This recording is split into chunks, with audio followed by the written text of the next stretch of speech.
Yeah, right, here we are with me and Mark in shed, and this isn't a formal video, so this is just whatever the hell is going on. Same as the videos that we normally end up making. Yeah. Mark brought some weirdness round. Yeah. So I've already had a crack at the curvature in this neck, and it may or it's a bit odd, I have to say. It's like in a couple of different sections. I don't know why. It's a bit sort of weird. It's a bit flat on-ish on this side and curvy on that side. But I've reduced it down to a lot less. And obviously the action, I've dropped the saddles right down. Oh, I should be, no, I have to have that on. Oh well, tough shit if the phone interferes. Sorry. Yeah, so I've dropped the action down as far as it would go. I mean, in a way, just to add, this would be a pretty low action to work to, and take down a bit off the nut as well. Put a new nut on, and in a way, it's not like I would normally do, but I think I probably won't shim this, right? Because it's better off having the wood-to-wood contact, and if we're at the spot that we want to be at anyway, and we're only going to go up from that, then fair enough. The brake angle isn't bad at all. Sometimes when you have the saddles right the way down, the brake angle's too low. Yeah. But that's pretty good. So we don't need to shim it for that purpose. So if we start with that as starting to get towards the target action, the neck is flattened out quite a bit, and we take down this first fret action a bit to match. But what I can hear straight away is it doesn't want to play up here.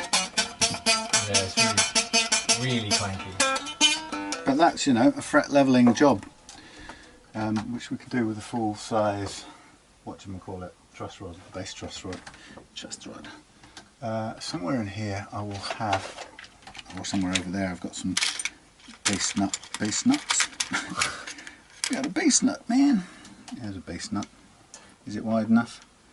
Yeah, shy it. It's a thin one. Oh no, I've got some. Oh well, maybe we'll have to use yours still. Which isn't a problem really, because it's got to go down some anyway, a little bit. But you can see actually that what started out as really high off the first fret has come down a little bit. Is it slightly more playable now? Yeah, because of the overall. Pretty much unplayable. Especially for bass. I'm not very good at playing bass anyway, but having the action up as high as it was just kind of... Some people like to keep it really high at that end. I guess the issue is only, can you play it and will it slap on will the strings bash on the fretboard? Yeah, on a constant basis rather than just like occasionally. So this isn't too bad. It's only a little over 0.5. For a bass that isn't bad. I mean, have a feel of that. Assuming we could make that play, which is down to a fret levelling sort of feel. I don't think we can get much more straightening out the neck anyway. Yeah, I mean it's definitely much nicer. Yeah. Obviously it's rattling and buzzing like a bad one. In a way, it just means we can spend the energy on fret levelling to make that play, which it needs. Yeah. But it's it's a challenging low level action for an old guitar like this. The other thing I would want to do is try and sort out if something's making this contact go dodgy. Oh right, yeah. While I'm doing this, Mark is redoing the nut and the saddle on his acoustic. You've got to mind your head on that. You're about to get stabbed by a Irwin clamp. That's part of your plan. It'll hurt. It's really sharp. Blokey's coming at 2:30. Gunner's Lake Blokey. With some guitars. That's beautiful. And I thought I might go and buy some bread for some cheese and bread. Look at my wallet. It's on the side. No, I just want you to take it for a little walk. Yeah, take my It's been wallet. out in ages, it's got moths in it. Take my wallet so you can rob somebody and fill it. Fill it up, yeah.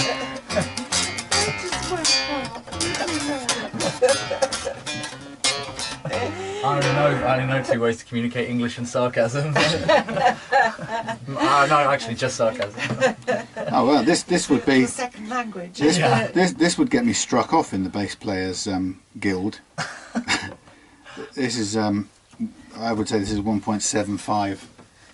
It's probably too low for Yeah, bass. probably too low for bass. But let's do it for fun, shall we? Well, because I'm a guitarist playing bass. Yeah, so yeah. like- He wants it. My customer wants it. 1.75 millimeter.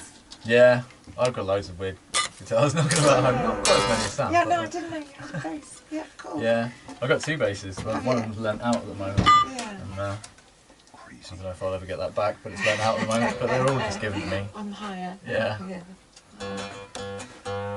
Right, any special requests? No? Whatever comes to mind. Anything? Milk. Probably. Always. Lunch requests? No, whatever. Hummus. Cheesy fresh bread. Hummus. Fresh bread. Hummus. Cheese and hummus fresh sandwiches bread, are always good, aren't they? salad or something. Lemon, Yeah, that sounds Yeah. lovely. yeah. See a little Okay. bit. Yeah, quick down tools. Grab it. Yeah.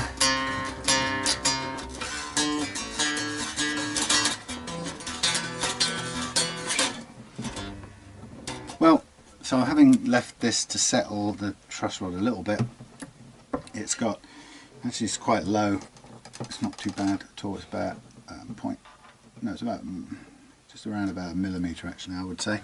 Can't be bothered to try and get a millimetre combination of gauges to test it, so I eyeball it, and I get grief for eyeballing it. How can I get, yeah, I could probably get a 4 and a 10 and a 5, makes 1. So go halfway up the neck, roughly halfway. Okay, so it's less than that then. My eyeballing is wrong. Let's go 0.6.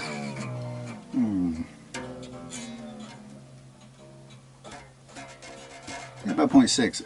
I like that. Feels good to me. And the thing is, if it doesn't play, you just tweak it a little bit. Tweaking, the thing that sometimes people get really upset about, if I do one thing and then tweak it later on, they go, it's upset everything else, right? The point about relief, if I were to set this as my target for levelling, right, and I go after this to make this play, all I've done is set an extra level of precision Yeah. to level the frets, right? If I do it, I get it to play as close as I can get it, right? And then I've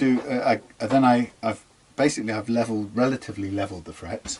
I know what you want. Thingy puller. Yeah. I've relatively leveled the frets. I've leveled them relative to each other in a slight curve. Yeah. If I change that curve a bit later on, they still retain the relative levelness, even though you change the curve. Yeah. That's not going Right. to change, is it? No, so because it's only about the one either side of 1, if you see what I mean.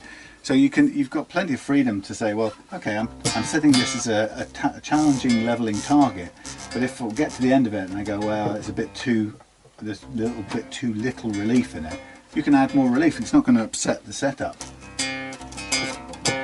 But and I often keep saying to people, as long as you know what these 3 components do together, the bridge action, the first fret action, the last fret, first fret action, and the neck relief.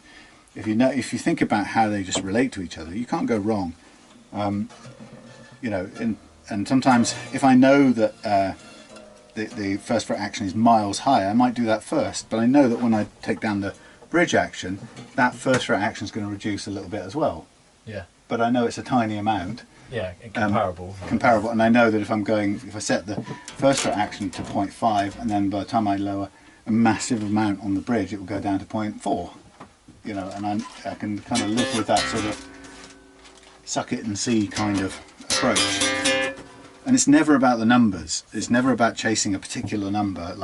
And I think that's one of the dangers when people kind of go after the manufacturer's spec. Yeah. The danger can be you get obsessed with the number. It should be this specific number. Yeah, and then of course if you're really obsessed with a number here, then of course if you tweak something out there, that number's going to change. Yeah. But if you're aiming for an overall feel, Yeah. That's the important then thing. you don't mind juggling the 3 different numbers. If you sort of, Yeah, they're only relevant in the means to an end.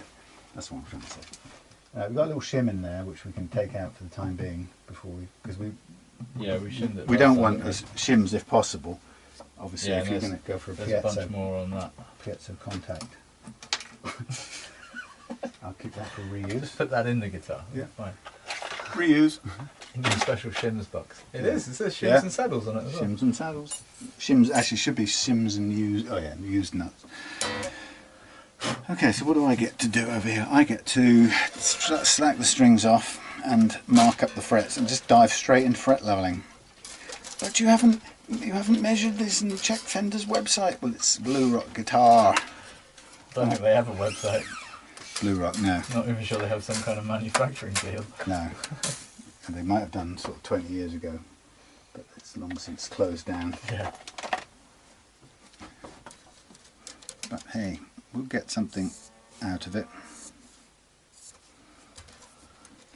So that definitely gives us I'm still confused about this sites regulation stuff. For a guy like me who might make a custom guitar in his shed, and and I'm not making my own necks, so I'm not buying lumber from anywhere. I'm buying a neck from China or something like that. I really can't work out how it affects me yet, other than to sort of try and avoid it. Yeah. Because it just seems like someday soon you're going to have a kind of bureaucratic paper trail. Kind of an MOT for your guitars. Well, no, it's kind of worse than that. It's a sort of where did it come from? Where you've got to be able to name the batch that your stuff came from. Yeah. Otherwise, you're what's that? Is that too? Yeah, just it's. I think it's a bit sticky in here. Okay. So Otherwise, it's use the thing to shape. Just yeah, thin just it down thin slightly. it down slightly. Yeah, you've got to have this sort of trace, this paper trail, documenting where your batch of rosewood came from. It's like, oh, are you serious? Can you imagine that? I bought a neck Yeah. built by somebody in China. But the people in China are going to have to be selling. But are they going to care? Well, it depends if they're part of the site's regulations. Probably not. Like, them as a country. Like, Well, because if they are, then they're going to be stuck with exactly the same problem. Yeah, that they they have to ship out their rosewood necks with technically that's true. with but documentation. I somehow can't see them being bound by it very much, since they don't mind copying everyone's stuff anyway. What I need is where's that razor blade that you had? Oh, there it is.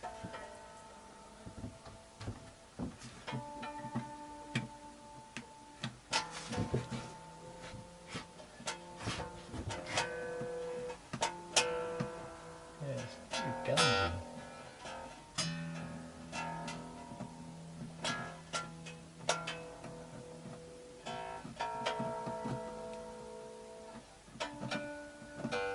Do put some tuning in. So here we have the marked up fretboard, and we go for the longest of the tools, the bass guitar truss rod, and this is really hard to operate actually. It does its job, but it is difficult to do because it's so first of all, it goes in both directions. That's okay, but the other thing is it's actually very crude. Yeah, the thread's really rubbish. Yeah, it's a rubbish thread. Therefore, it'll overturn in a second. I'm not sure I can see any way of improving that, other than getting it custom engineered, which I can't do. So it gets a little bit harder with this, so I have to sort of constantly recalibrate to ensure that it's a match, if possible. Let's try and spread the...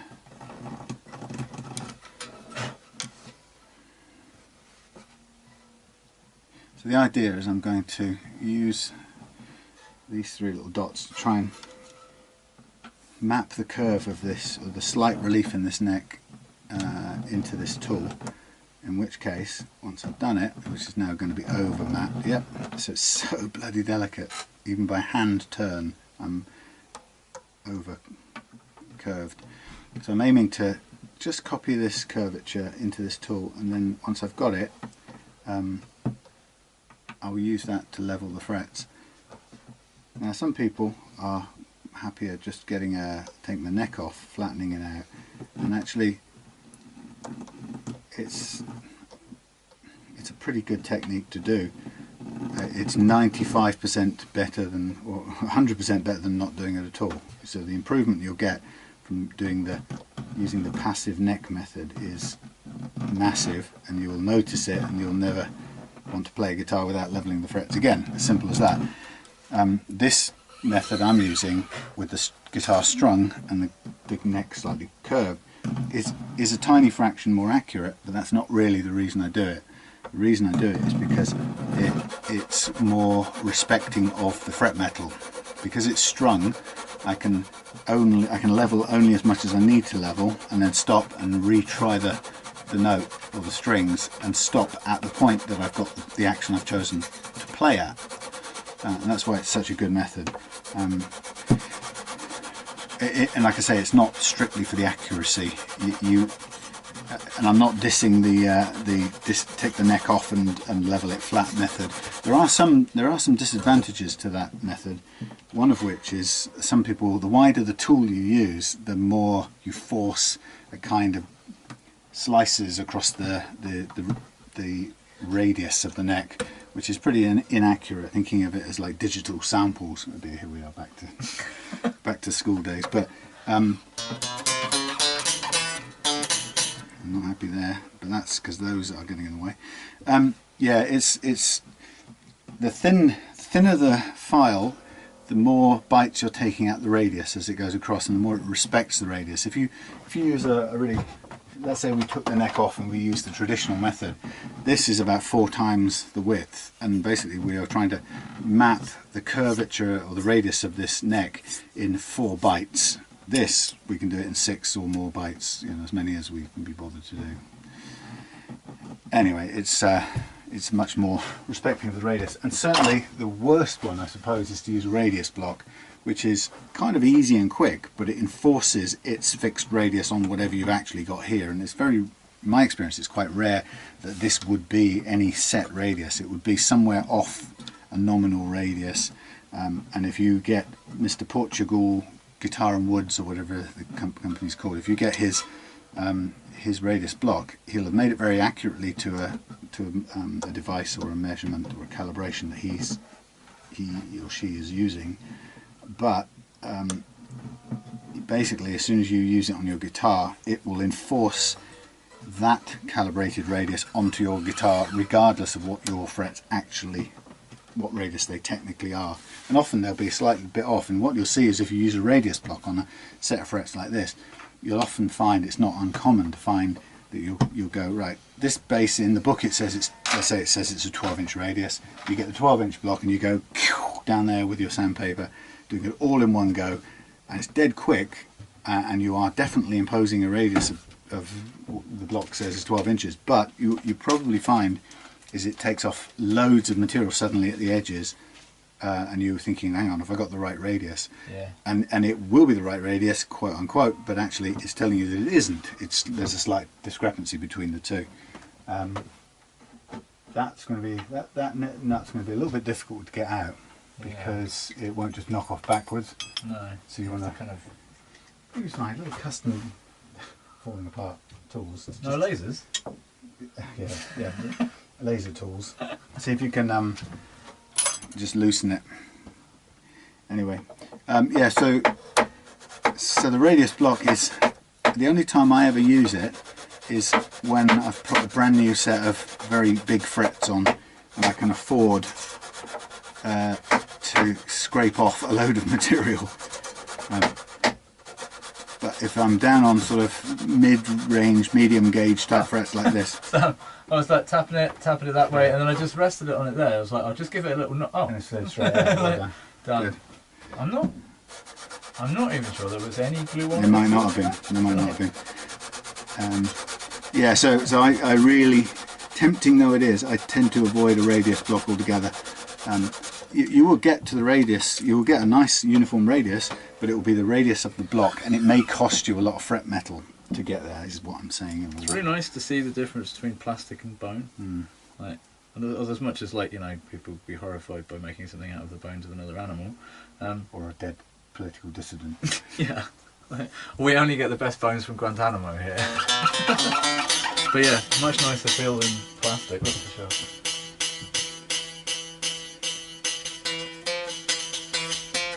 That sounds lovely. We just leave it like that.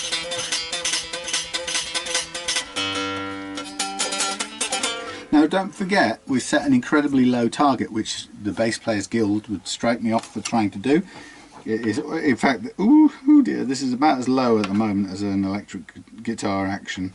So It's probably a bit low for six bass. string. It's a bit low, but and we can sort of demo that by taking it up a tiny bit more, just to hear that catching disappear if we wanted to. But I kind of like the idea of sticking at that challenge and, you know, seeing it through. So I'll raise it up a little bit here, and then we'll see if that choking disappears just with a tiny increase. Yeah, no, not quite. It's getting there. So we'd have to go up to, and I'll tell you what the measurement will be. We'll just take it up until the point where that vanishes, and that would be, you know, we could say that might be our. It's not great. And that would give us a last fret action on this bass of it's about just over 2, which isn't bad.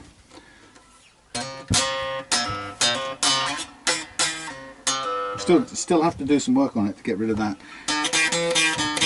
choky bit right there, and that looks to me like it's been caused by a particularly low fret in one place there, which is something which it kind of dictates what we can do. Really, the lowest fret is the lowest common denominator. So rather than take all these down, I'll go for 2mm all the way across here, so that yeah, this is ridiculously low. We'll go for 2mm as our target, so I don't have to kind of wipe off the entire fretboard to get that to play. And it will still be extremely low.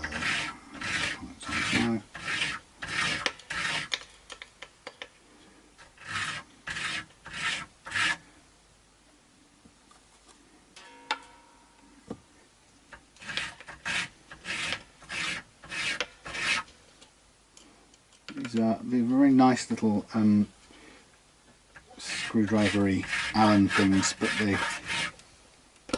they can wear quite quickly. Just over 2 there, fraction higher than I want.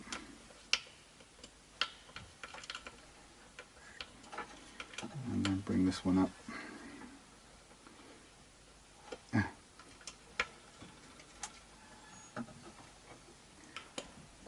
see what we've got there. Right, there we go. Now this changes the action down here a little bit.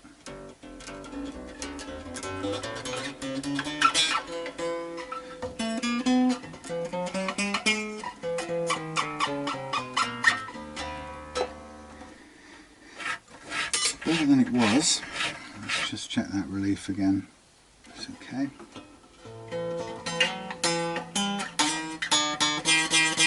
So we do have this low fret here on the 7th, 3, 5, 8, 8th fret, I suppose it is, which is causing the next ones to choke out, and that's going to be our limiting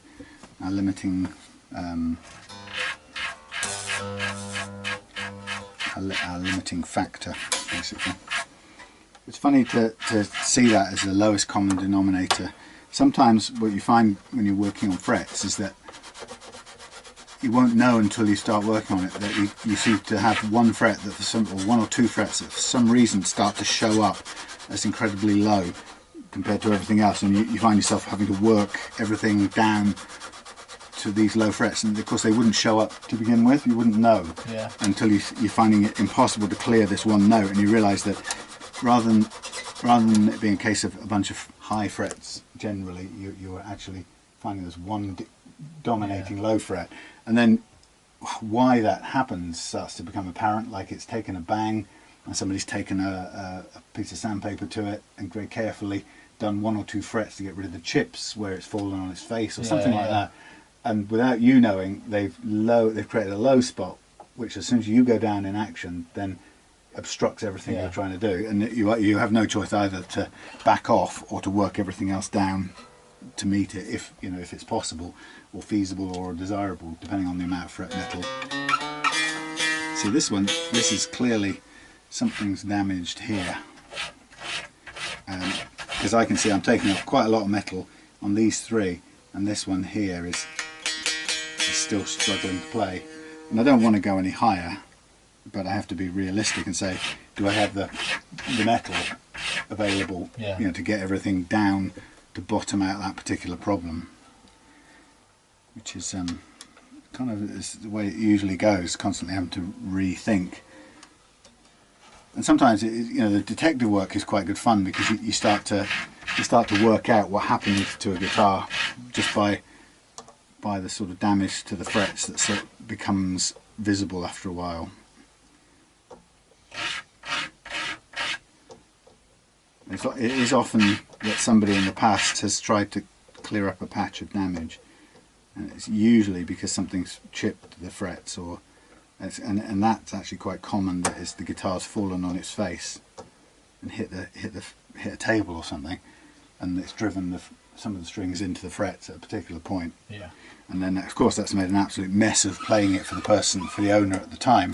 So understandably they've gone at the chip with a sandpaper and done the best job they can to to clean up that one problem. Yeah, and then of course it often doesn't show up until you then try to lower the action a bit further, and then it kind of shows up as a no-go. And depending on how much downward work they've done is the kind of limiting factor, whether you say to yourself, actually I can't afford to take off so much metal on all the surrounding frets that there's nothing left just to bottom out this one problem. Yeah, because otherwise then it's a case of, well, I'm just going to end up having to refret it. So. Yeah, and so it might be that you either compromise and just back off with the action a little bit, or you might say that, this is clearly so bad that I'm going to pull this one fret and replace it, and I'd rather work that one fret down to meet the others than all the others down to meet that one fret, if you see what I mean. Yeah, it's really bad.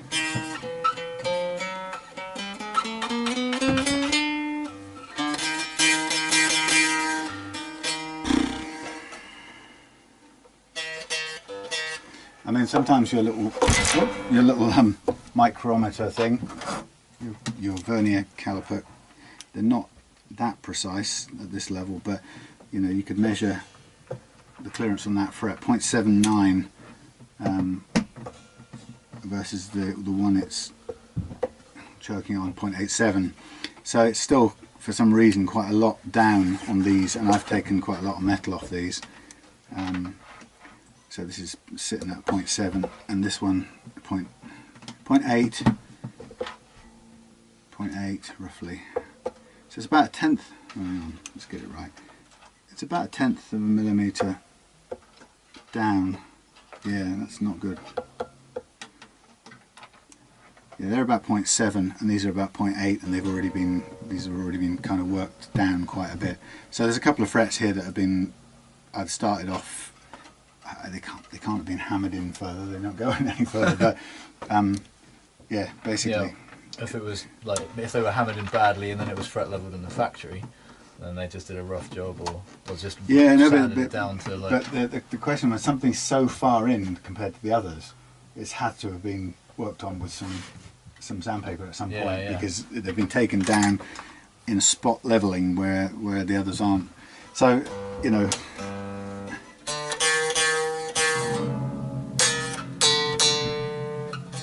it's this one here, the 8th, is it 8th? Yeah, the 8th fret. It's causing problems. I'll take a little bit more off, but... Go straight edge over there, Sam. There's one hanging up there, there's a couple hanging up there. There's a notched one if you really want one. Oh, it's just the straight edge to look how much relief was there to this.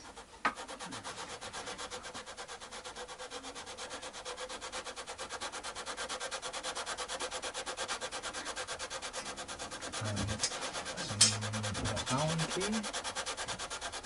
Where are Allen keys? Yeah, there's a, right, what's, okay, for that neck, try one like that, or I'm probably going to need it oh, in the... try that one. That'll be more like it.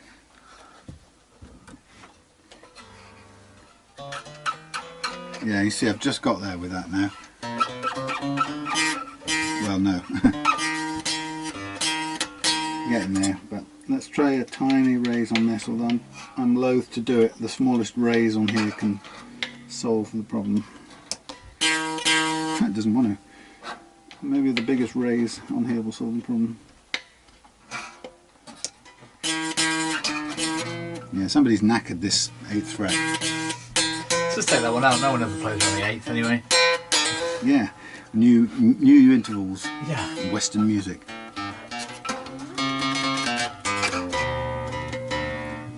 So even now we're running at what? We're running at 2. We're on the 2.5 mark now.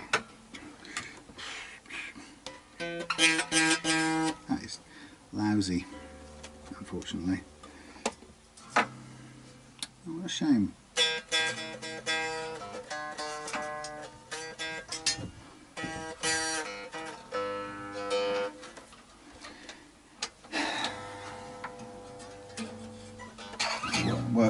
Work it a little bit more, but I don't want to go any higher.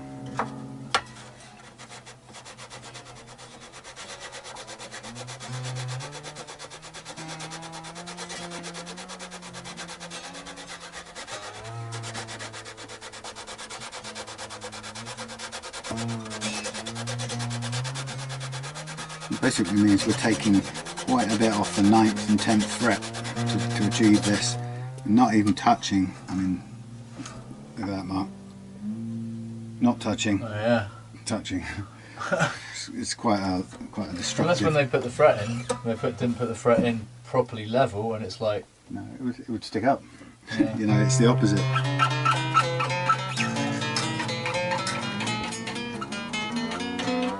Right, well, we've got that to there. Let's take it down a fraction, see if we can get away with that. I'd like to stop at 2, no lower. Oh, sorry, no higher. Yikes.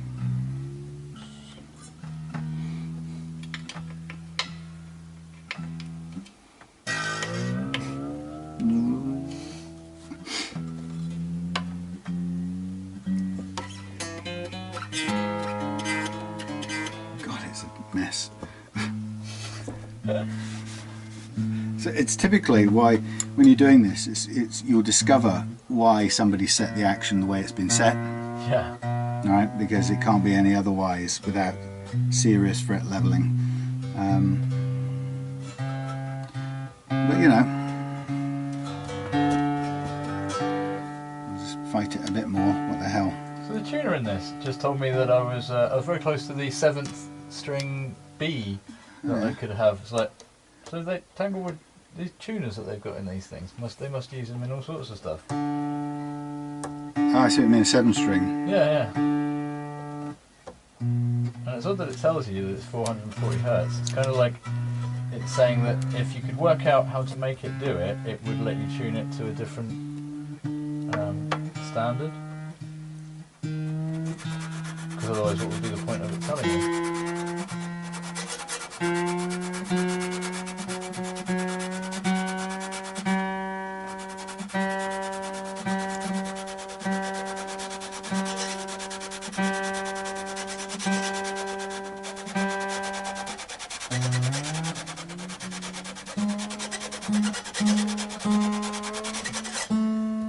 Hateful frets.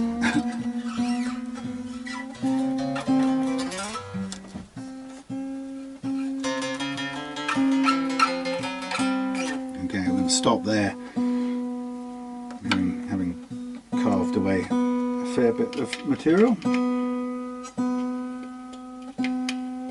Get it to exactly 2 millimeters and not a penny more, not a penny less. It's just on the edge of not nice, but there we go. Yeah, suffering from that on the next fret as well. So what I'm going to do is just recalibrate the tool each time I change whatever that thing is called. slot to track.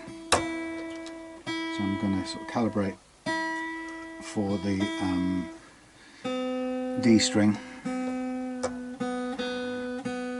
just aim to match as closely as I can the shape of the neck, the relief in the neck I should say, and then pull the string off to one side or off altogether. No, that'll do, off to one side. And then carefully get to work with this thing. Now, with a tool as sensitive as this one, it will wind and unwind, so I'm kind of hoping that gravity does most of the work with a bit of a assist in the midpoint. You can see, well, I can see that it's already cutting the 9th and the 10th, actually particularly the 9th fret at the moment, 9th, 11th and 12th, to get to the playing state we want.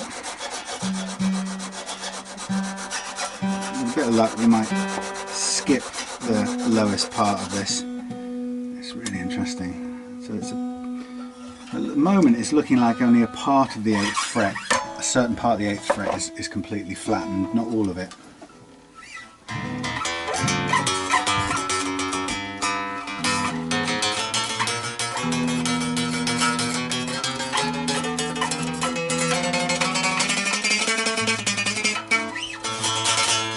Still a bit of frizzling going on there.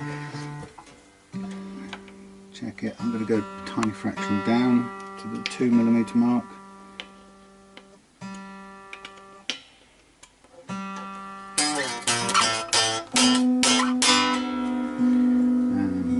So a little bit more work, and I'll recalibrate because this tool goes off mark so quickly. How's that? Well, I got it. The neck's a lot straighter. I've moved a lot of the. Taking out the relief. Yeah. How's it playing? Yeah, well, it's playing really nicely, but the action's still really high. Okay, so the action's high at which parts? Both ends? Yeah, well, that's because of the new nut with no changing in cutting of slot and new saddle. So. How much do you think? Have you glued in the nut yet? No. How much? Can you tell how much down it needs to go? That's what I'm just looking at. you can sort of estimate it. If you can estimate it, you might want to take some of it off the bottom first. What? I don't know. I think at the nut end, it looks about right. There's not a lot of. What you can do is have a look at. I mean, my target would be about 0.4. What we're looking for is.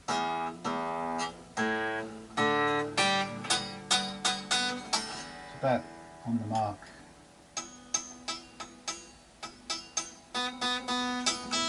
It's probably you find that naturally that one happens to be about 0.3. Yeah. So we might say, if that one's 0.3, you can either go 0.4 all the way across, or you could 0.3 is perfectly good as well. Just look at it and go 0.3. Yeah. So aim at 0.3 all the way across as your target, and that's a very small amount to take off. So you wouldn't need to take any off the underside. Yeah. From the top. That's what I was thinking. It seems like it's the right sort of height at that end. Now it's just the other end. Okay, so taking more relief at the neck because there's probably this still. If you want to check the relief, stick a cap on and have a feel.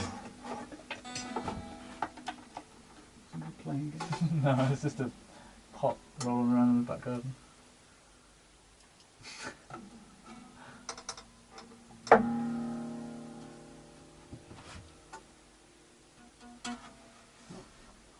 Tons. Yeah, I got like I'd say that's about all right. So I would at this point I would aim for choosing your saddle height. Did I bring the thing? So yeah, choose your target saddle height and say, okay, what have we got? We've got 3 and a bit, 3.25. Or somebody cleverly suggested measure it at the 12th if you're going to take a reduction. So it's 3. And what do you want it to be roughly at the 12th? And then you double what you take off there. Yeah. So I guess given this would be higher, I would say if you went for 2 there, Yeah. you'd end up with a bit over 2 there. 2 point something. Yeah. But so to aim for from 3 to 2. Really low here. Yeah, but the amount it will come down is let's do this bit first and then Yeah. remeasure that before you cut those, because that will obviously reduce that a tiny bit. So if you're saying 3 there, take a millimetre off there on the 12th, double the distance, so it's 2 millimetres off the bottom, Yeah. right, across all the way, and then presumably it's pretty much flat. Yeah, so it's 3 all the way across. So take 2 millimetres off that. Right, so mark up 2 millimetres, Yeah. go all the way around so you can see a line, and then get the block out and very carefully work it down. And then your 2 millimetres translates to 1 down there. You go from 3 to 2 and end up with about 2.25, 2.5 max over here. About, Okay. yeah, 2.4 or something. If it's linear. Yeah. Those tiny amounts of Who knows if it's they linear don't or exist. not. You can't see them. No. Whatever it ends up being.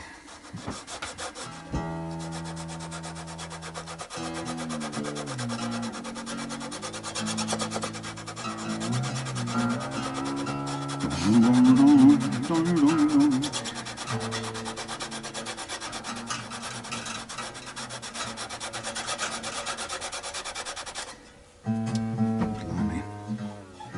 Big hole.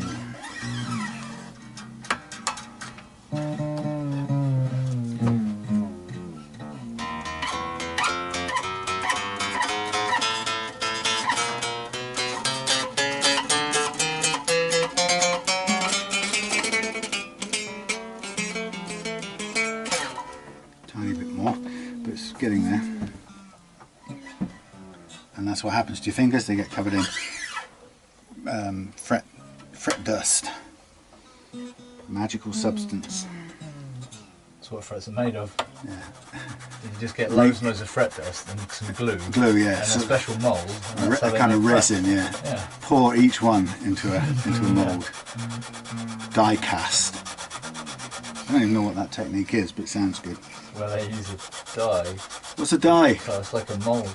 Okay, so why do they call it moulding? Well, because mould cast doesn't sound as cool. Die cast sounds very 1960s Boys. Mattel toys. Yeah. Corgi. Well, I'm pretty sure that's what it means anyway. Die. Sure somebody can The die is cast. Oh no. correct us in the comments, as they say, on one of the best YouTube channels. God damn this. Sorry.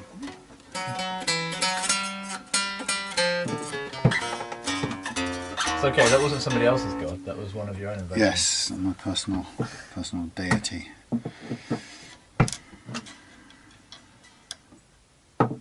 We don't go into religion on the guitar pod. I've been listening to a great guitar podcast. I don't know if you've heard any, but have you listened to No Guitar Is Safe? No? Oh, you'd love it. Yeah? You would. Yeah, go and find it on your browsery thing.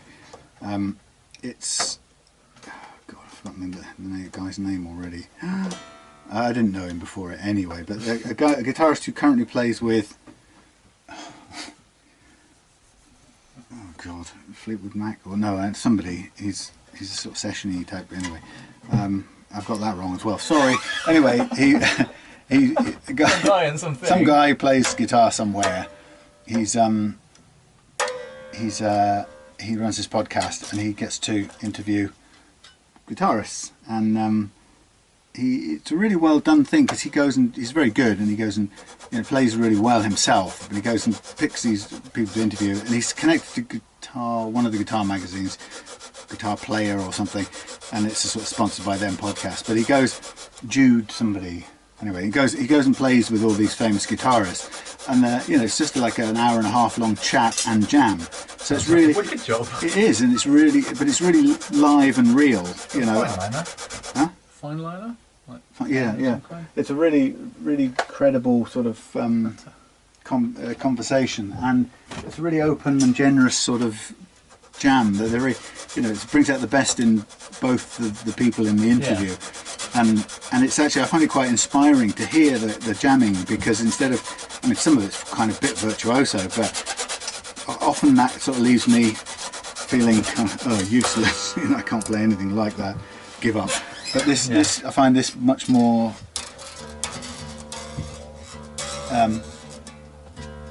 yeah, inspiring to hear, because they're not prepared. They're just sort of making it up a bit, and yeah, like all the best jams. You just bring your chops. yeah, and so but the way there's a real positivity about the way they celebrate the guitar and playing together. It's very generous, and they tend to be quite open and humble about it, and it's really done in this sharing sort of spirit of, they're really excited by what each one's doing, and each other's doing, and it's not egotistical, is what I mean. Even though some of them clearly have been pretty big rock egos in their times and stuff. But anyway, it's a really nice format, and it's one of the ones that I was looking for a few, because I really wanted to see if there were any out there that I could make contact with, for maybe a couple of things I was doing, maybe the guitar with the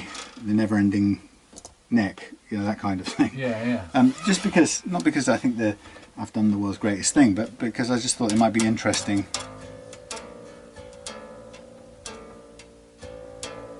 But the thing that, although I like this podcast, it is a little bit glossy mag still. Yeah. So I'm not sure that don't think there's ever any room for a look at some bloke in his shed kind of thing. Well, that's how a lot of weird, cool stuff gets started. Some bloke in his shed trying something out, seeing what happens if, and then just kind of going from there. But when you look at a magazine or its output, and you see it's either about sort of full big names or expensive products. Like looking at, I've written to a couple of magazines before, or one specific magazine before, and having an email conversation with them about other things, about like a suggestion that I've made about the way that they handled their when you say you had a conversation, you mean I emailed you them, talked to the editor or something? Yeah. Right. There's only like about 5 people that run the magazine. Yeah. Do all of the stuff. They have a couple of guest writers and things like that, but it's all put together by like a very small team of people.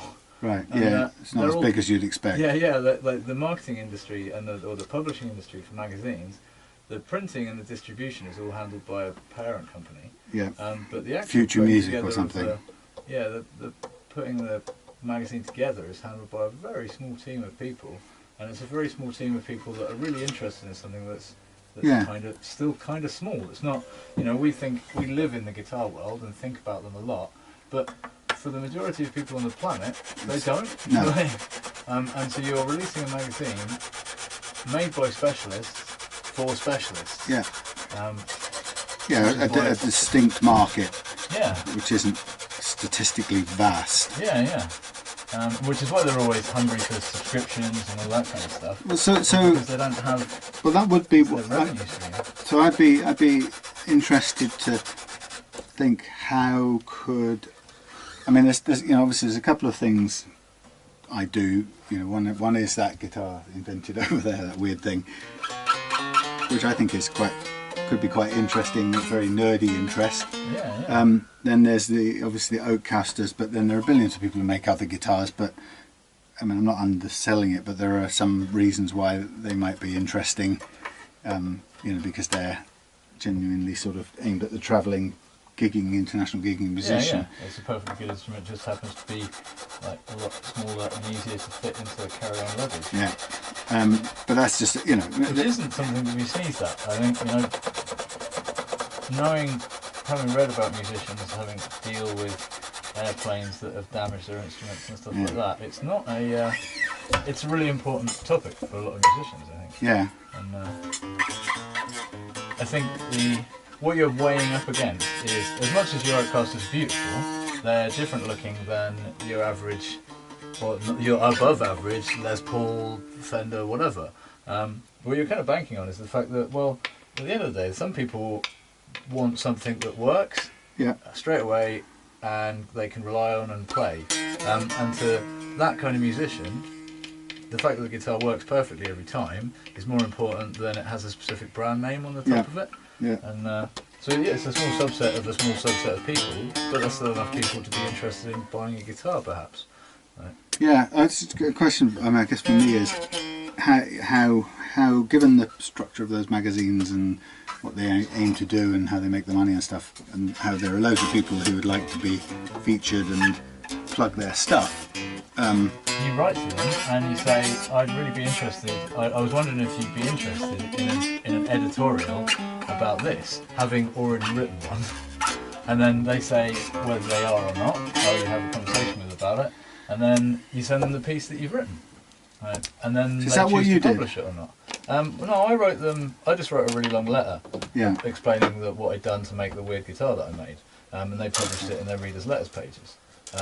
Of which it took up 5 columns, and they published a photograph as well. So I was really chuffed. That's good. And that what magazine was that? That was Guitarist magazine. So that's the big deal, isn't it?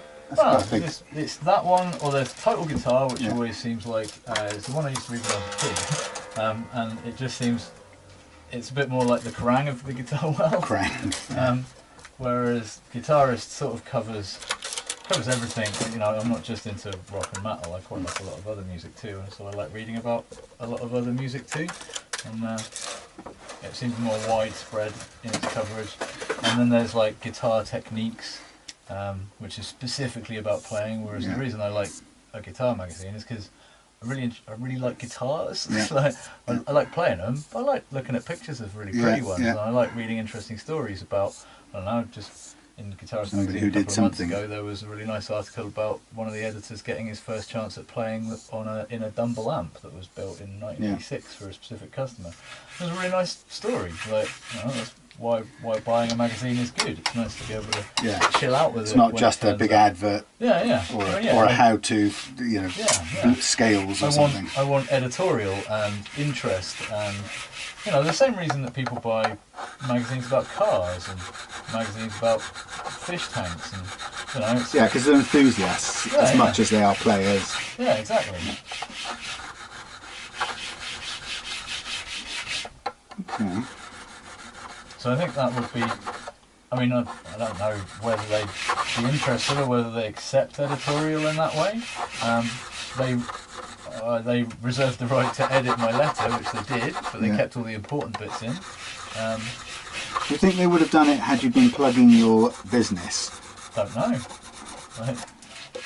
Would that look like just a blatant sort of... But then they write about other companies' businesses. I don't know whether those companies pay them, but they write about specific pedal manufacturers. Yeah. And these are guys that are working in not crazier, bigger experience than what you've got here. They're still working out of boutique pedal manufacturers are making them by hand in their garages. Buying an interesting box, getting some artwork mocked up for it. Yeah. It's the same way when you buy a guitar, it doesn't come in a box with any packaging, does it? It doesn't come bubble wrapped or anything like that with a nice cardboard backing on it that's hung on the wall, and this is like guitar 107. Yeah.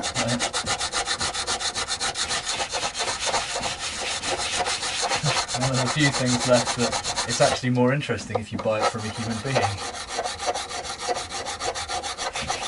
Again, like buying a car. If you're going to buy an NGB or something like that, you might find some specialist garages, but the chances are what you're really looking for is that guy that's had an NGB since he bought it from new, and has looked after it all his life, loves it to bits, and has gone senile, so he doesn't know its value.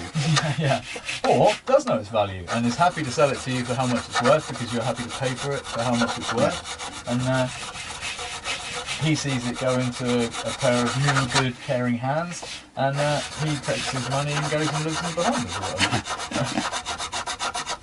Gives you some idea of the price. Yes, it's an interesting one. I'm not quite sure. I'm trying to think of what's the... See, sometimes I think about We Love Guitars, and it's a slightly iconoclastic approach of saying, well, I didn't finish what I was going to say, but my head's running too fast. I start thinking, they won't want to be interested in that because, they're all about big brands. And actually, having said that, I did read a couple of pieces in this edition that I bought the other day, which was quite definitely not about that. It was a bit sort of cautious about, you know, just don't get too overawed by brands, kids. You know, just Yeah. so they're not all. Yeah, they're all totally- guitarists too. Yeah. And they seemed when I asked them some questions about how they did stuff, this was a couple of years ago, I got a reasoned and sensible response from them. Yeah. And that was, you know, out of some people that are really busy putting a magazine together, they bothered to correspond with one of their subscribers, which, you know, marks, you know, as good customer service to start with. Just good sense, really. And I don't know, maybe it made them think about the thing that I'd asked You're asking, them. yeah. Like, because they're a guitarist and they're interested. Yeah. So I think, you know, all you can do is write to them and ask. Yeah, and if something, you know, something piques their interest, then they'll follow it up anyway. Yeah, like anybody does. If you tell them, you know, write up the story of you as we love guitars, and then write up the story of this guitar, and then edit it down to like an email sized, like just to tell them about who you are, what you do, and would they be interested in doing a story on you? Because they do it for others. They've done those kinds of things on other businesses. Yeah, I mean, I guess they're always looking for content, interesting things. Especially content they don't have to pay for. Yeah. And that they think their readers might be interested in. Right. So you can only ask and see what happens. Right. So we don't do stuff like that. Do you think, looking at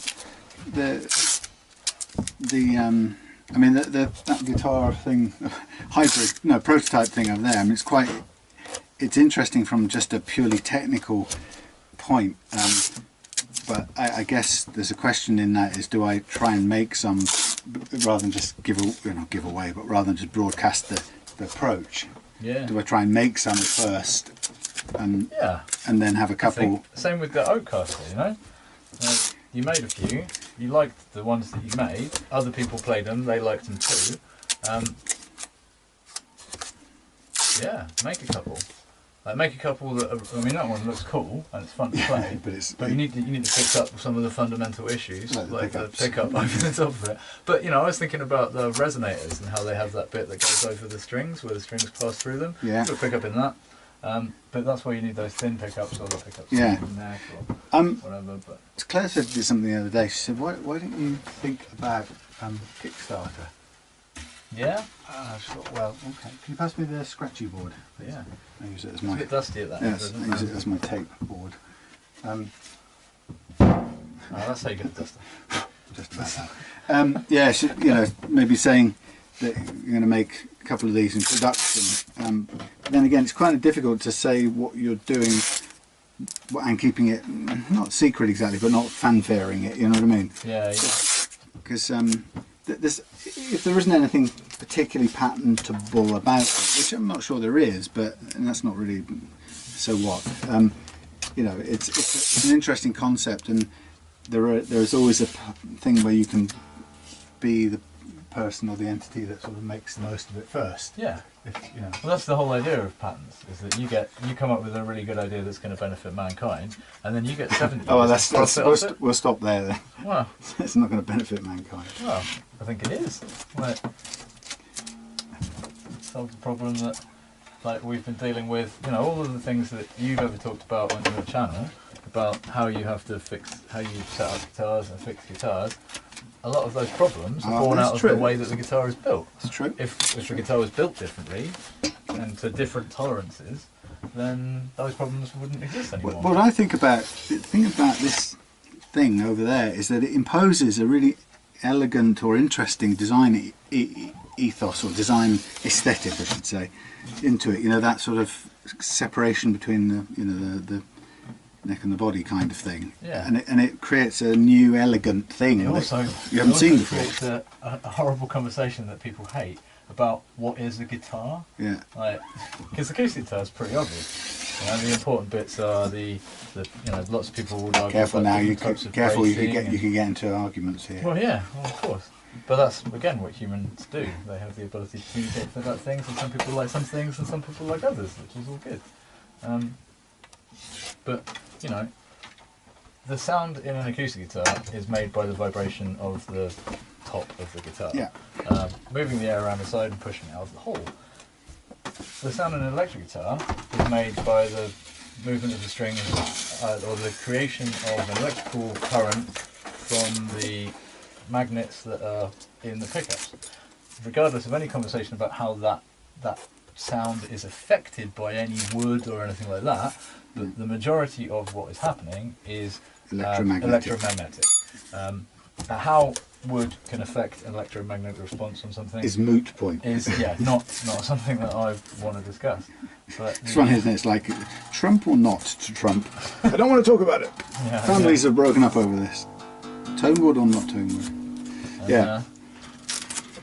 And, well, by the time you've racked a whole bunch of different types of distortion, different amplifiers, then microphone different that, times of day. Yeah, microphone that, and then put it through a PA, and then recorded that mix that's happened through a mixer, scientifically analysed onto some kind of SD card, and then taken that SD card and mastered it through something like Logic, and then taken that and then mastered put it into somebody's CD. ears. Yeah, and then taken subjective that ears. CD and run it through different CD players with different bit rates, digital to analog converters, and then had that come out of different sets of speakers with different impedance, like cones, and then had that go into people's ears of different ages and different usage. Mental states of mind. Like, I don't think the amount of sap in a piece of wood is going to make that much difference to that sound. But that's just my 2 cents. No, I'm with you on that. But I think that, I suppose I don't feel like Chicken tonight. Oh God, that was old, Dad. I'm not sure I feel like sort of fighting to try and patent something, although I do like to make something. I like to come up with an idea and make something. But it's one of those things that if you can always imagine yourself on Dragon's Den and they're saying to you, Peter Jones is saying to you, yeah, but why? Is there something there? Well, first of all, why? Yeah, what problem is it solving? Which I can't. Well, you're right. There are some technical issues, which is quite interesting that it solves. But the real question is what's protectable about it, and why can't somebody else come along and do it? And the truth is, actually, there probably isn't something patentable about it, and as a result, probably somebody could come along and do it. So what you're left with, a bit like the katana fret leveling thing, what you're left with is to do it well, and be nice to people. And if you get any of that thing wrong, somebody else is going to come along, do it cheaper, and be nicer to people. So and then you'll lose out, and you'll be bitter and blame everybody. Because the idea of a patent is that you can uphold that patent. And then stop anyone trying to do anything. The same thing. Or they can buy a license to do that from you. You can sell. You have the rights to license your idea, so that some other company can come along, like Fender or Gibson or someone like that, and go, you know what? That guy's got something awesome. Let's get him out here so he can run us through this process, and then we can buy a license for this for like a chunk of change. But that's what. And they start with their manufacturing processes making much more of them. You can still make yours, But the issue for me is that I know that patents are expensive, and they depend on something being a not obvious development of or repurposing of an existing thing. There's a whole set of criteria. It works completely differently to every other stringed instrument in existence. Do you think? Yeah. Quick, throw a curtain over it. Can't have people looking at it in a funny way. Well, it's like my pickups that fit in the hand. Solved a problem that no one even knew that they had. I wouldn't be able to play acoustic guitar. So why haven't you patented them? Because I'm really lazy. Yeah, shut up. That's me in a nutshell. Especially when your pickups in your hand would solve my problem. Two halves of the same non-existent problem the world doesn't need a solution for. Right. But just because they don't need a solution for it doesn't mean that it shouldn't be worth having. That's true. That's how things end up being better. Exactly. I come back to that. Sorry, Nirvana. I come back to Nirvana as a. It's like Nirvana to me, so far appears to be a sort of L'Oreal appliance and science. The perfume companies bullshit about their ceramide bees and all their special molecules that don't do anything. And Earvana thing is charging people a lot of money. In fact, I've got one here somewhere that I took off somebody's guitar because it was next to no good. But yeah, I don't even know what they are. Well, it's like a compensated nut. it's a nut that has basically has the the launch position staggered. Alright. Now think about it. Yeah, that's what the other end does. Yeah, exactly. And the neck. How can the neck? Doesn't work from my head. Anyway, don't want to get into a fight about that either. I'm not dogmatic. I don't know enough, but it seems to be a problem without a solution without a problem. Since getting the nut slots cut right seems to negate that problem anyway.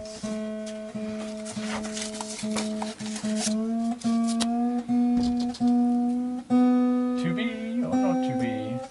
Okay, so I'm about to just polish out these frets, which I'll do with a series of sandpapers.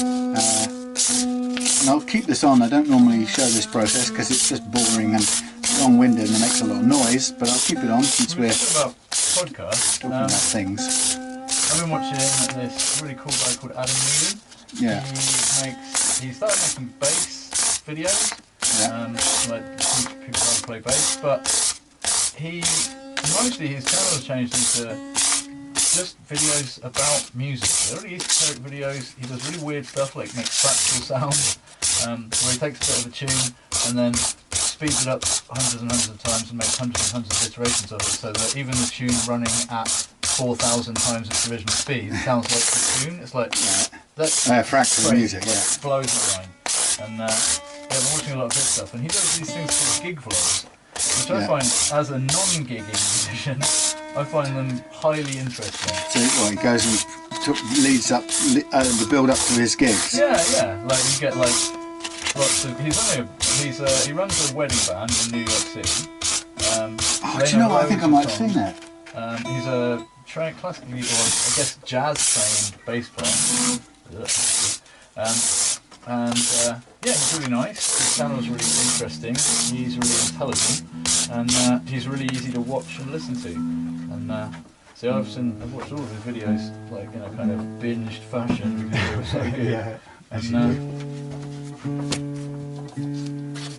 Yeah, he's just really on point as a video maker, and an educator, and he's working out what he's doing with his skill set, and he spends a lot of time. He does question and answer videos as well. It's really nice. So people ask him questions on YouTube, and he makes videos answering them. He works on a really long time video. Yeah, it's fascinating. How's it feeling? A little buzzy, but Still quite high. Check the last fret height on the lower, just out of interest.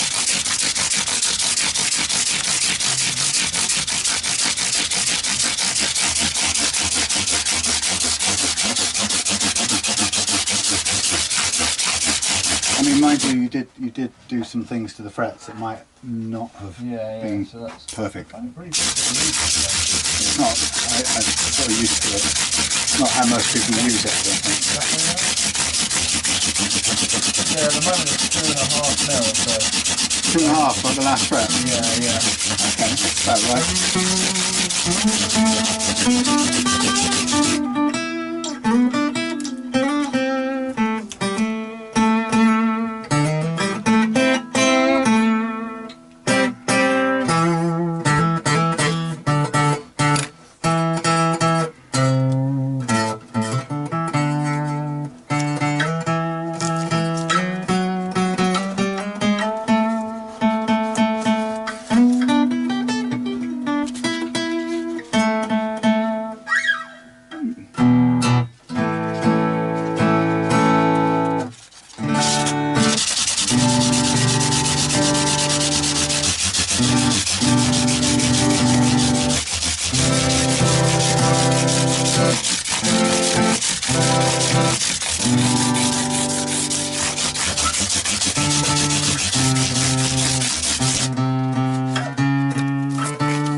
decided I wanted to just have a fairly easy plug-in and jam corner because I was tired of sort of getting, you know, I can't play TV's on, or I can't play the kitchen because I have to carry gear.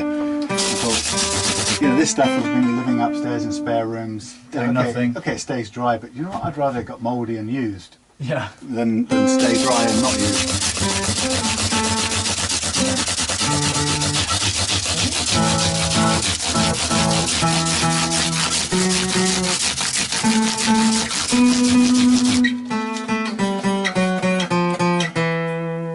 So it sort of seems to be. Now you mentioned refret in your original conversation. Yeah, that was because that was after the last time when I attempted to do what you're doing. Right. Might not have I've done the best job. Well, I suppose what I would say is that you've just put some new strings on, right? No, same old strings. Oh, same old. Okay, Yeah. so you can use them as sacrificial. Assess the fret metal and see, could you do another precision fret level on it? But given the amount's going to be tiny, Yeah, yeah. unless you've hammered the hell out of it totally wrong before. I don't think you will have. You might have been a tiny bit off. But Well, it kind of seems. Well, you have a little go. it needs something. So it's still a little high on the action. Yeah.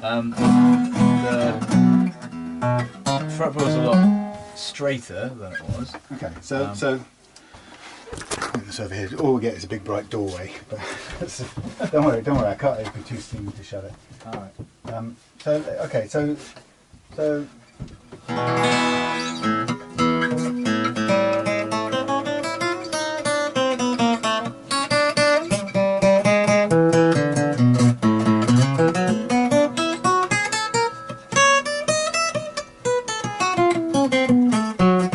it's not bad. Yeah, it seemed like it was the A. Like, The A string. yeah. And you go up to about the fifth. Okay, so first of all, let's just have a kind of sense of it. But we've got not inches, I don't like that. We're about 2.5, which is quite. I think we could go for 2 first of all, right? Might make it worth its while. So we look at the frets and we go, you know, feel it. Yeah, there's enough. Excuse me. Gosh, there's enough. Beep it. Beep it. You put a new thingy on. That's fairly low. We haven't done any adjustment there yet. Yeah, I mean, it plays like open chords and everything. Like, bring out nicely. It's not buzzing Look, that. okay, so you got a little bit of buzz on the A here and there, and you know that you had might have been a little bit of a rough leveling job previously. Okay, so what I would say is let's take it to where it can go. Let's take. Took the last half mil off the. Well, it's saddle. probably more like 0.75 of a mil. Yeah. Right, to get down half a mil there. Right, so mark up roughly 0.75. Just make a straight edge down there. Gently take that off. Stick it back on, and then we'll mark up the frets, and we'll do another precision level on it. Yeah. Just practice it. You know, Yeah. And then you'll have a good low action that's worth fighting for. Yeah.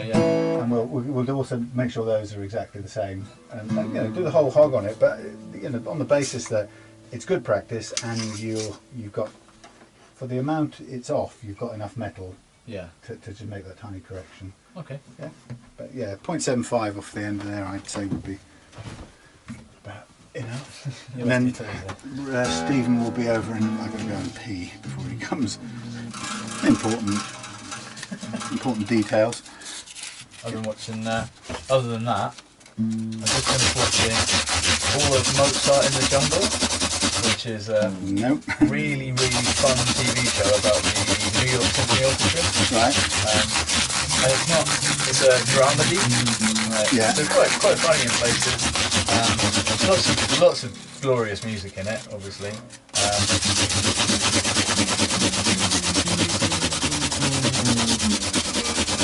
Fun stories, like not particularly soapy. I quite like Nashville, but Nashville's really soapy. And that's got loads of good guitars and stuff like that in it. But sometimes the soap gets to be just that little bit too much. Yeah. But it's nice that there are shows where music is like another character in the show. It's an inherent part of the show. Plenty of shows that revolve around families and stuff like that. It's like, well, great. I think loads of family dramas. Like, you have something that the exciting part about all these people's lives is something that I'm interested in. Yeah. I've been watching, yesterday, I watched quite a bit of Joe Bonamassa. Oh yeah? Yeah, There's lots of his gigs on YouTube. yeah, I never liked, there's something about him I started off not liking. Yeah. Probably because he was brilliant at what he does and blah blah blah, but it made me feel inadequate and stupid and small and pathetic. But I like it because he's only like a year older than me, if not like a few months older than me. And he's every bit a guitar enthusiast. Just loves guitars. Yeah. Right. His dad was a collector. Yeah. He's articulate and he's intelligent and a bit ADHD or something. Yeah, and really funny, like about himself. Like, I think my favourite gig of him is his acoustic in the Royal Vienna Opera House. Right. Just outstanding. There's a tune called "Woke Up Dreaming," and it is stupidly fast. Like it's one of the fastest. Yeah, I love trying to play that. That's where it kind of leaves me because I feel a bit. I feel a wish and then I can't. And I sit down in the evening with my spare couple of hours and I go, how, where, what? Where do I start? Yeah, At the beginning. The beginning. Yeah. E. Somewhere in the middle. And then I think if I start at the beginning, I'm not really making the best of what I've got already, kind of thing. Yeah. If you want to just get that out of your way, hang it up on there. Yeah, that seems to be doing alright. If you do, just say Yeah. there's a hook there. Alright, cool. Is it like means I can use the strings in a vaguely same place? Yeah, because this is my 2 mil line, and I didn't quite go down to it. Yeah. So So go another 0.75. Remember, if you're it actually probably works better if you move your body. Believe it or not. yeah. And That way you can leave keep it. everything rigid and be a Yeah. robot. Yeah. And you can do a little bit of sexy hip dancing on video without being dad dancing.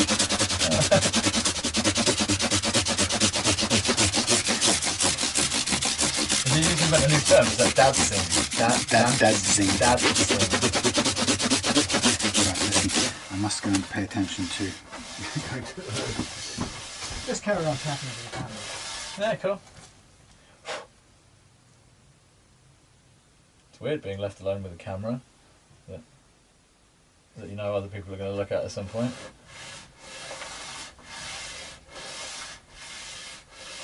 I feel like I should do a shout out to the Crocodile Tavern in Seattle. My girlfriend brought this back for me. I don't know if you can see it, but it's got a big crocodile on it. Love it. I'm a big fan of black and white. And she'll flip if she ever sees this video and I give her a shout out. Da, da.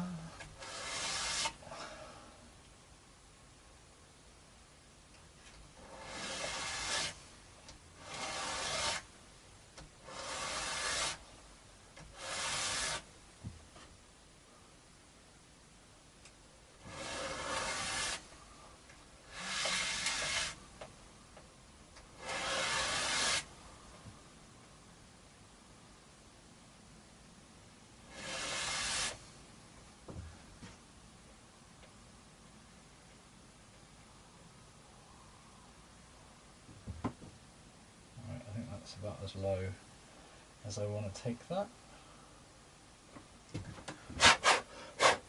Dust everywhere. Let's move that before I drop it on my feet.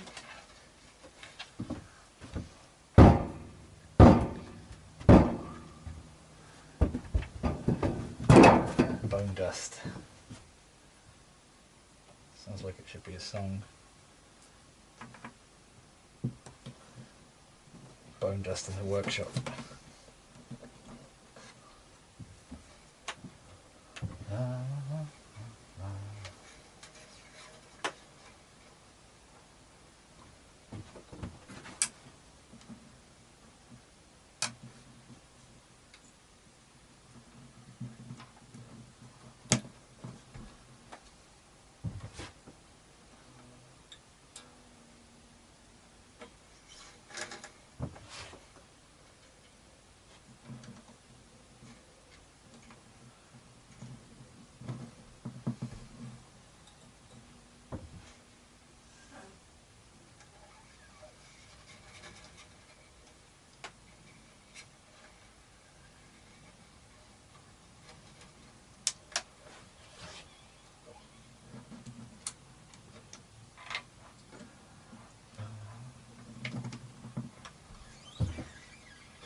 So this is kind of my park guitar. I'm going to go and sit in the park and play guitar with random strangers or by myself or with friends. This is the guitar I'd like to take with me because it's a lot cheaper than the Sigma that I absolutely adore playing, but at the same time still feels really nice to play.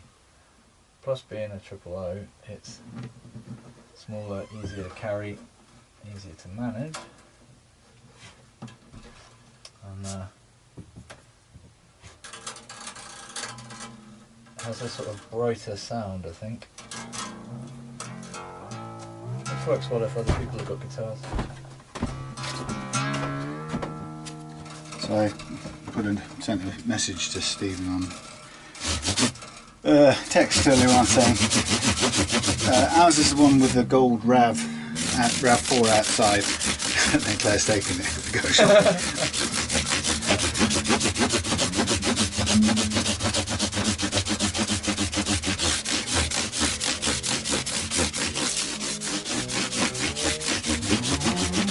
Maybe you'll look it up on Google Maps. Yeah, I'm not sure he was that kind of guy, but never know. So in my hunt for musical-based visual things to watch that weren't with kids, that's how I discovered Mozart in the Jungle, which I totally binge-watched the other day, which was hilarious. And I also discovered some films. There's one called Crazy Heart that came out in 2009. That's got who's it that plays the dude in the Big Lebowski?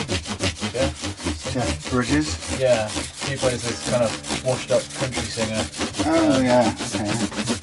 And it's quite enjoyable. He's a bit alcoholic. He makes one stupid decision at some point in the film, and that messes stuff up, but then he kind of learns from it and grows as a human being, which is, most films. Yeah. And I watched Whiplash, which is a film all about... I can't stand it. Have you started? I hated it. Did you watch Whiplash? I watched it. I hated it. Well, it's just absolutely hated it. Both of us have been teachers, and both of us absolutely hate the idea of that amount of abuse in teaching. But it's everything about that film is puke. Yeah. As far as I'm concerned. One psychopath meets another psychopath. Together they take over drumming. Yeah, but in a fetishised, kind of glamorized, stupid redemption through pain and singular perfection and genius unleashing. There's no story in the human of it. No, there's no. It's all about. It's all. Britain's Got Talent, stroke whatever the American version. America's Got Talent in condensed. Your genius will be unleashed, so that you become world famous. It's not really about the art of suffering in smoky clubs. Yeah. Somebody will come to your your school gymnasium and unplug your genius by abusing you, and you'll be famous, and you'll suddenly conquer the world just like that without any 30 years of paying your dues in smoking blues clubs. You know what I mean? I'm glad you've watched it too. Yeah, I hated it, and I hated even more watching all these reviews singing his praises. Yeah. But it felt like Inception. If you didn't like it, you obviously didn't understand it. Get it? Yeah. Bastards.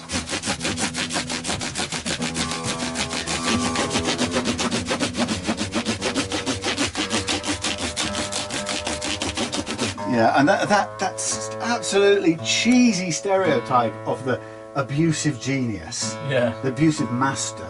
Yeah. It's not like he's really a master anyway. Like, I could have understood it if it was he was learning from someone who was amazing at drums, and he could tell him that this is, I had to work this hard to get to where I am. You will have to work this hard too. It's the outside genius. Like, I can see the genius in you, and I'm going to force that out of you. Hello there. Hello. How are you? Oh, right. How are you, Mark? I'm alright, mate. That's very kind. Just sort of going over this way round, well, my tailors are at home. Yeah. Whatever suits you. Yeah, because then I don't worry about it. It's probably time for a coffee anyway, isn't it, Sam? Yeah, Claire's just gone out for a minute. Do you want to... I'll put push stop on this video. Yeah, I don't know how to do that. Halfway through doing a bass. See you in a minute. Bang.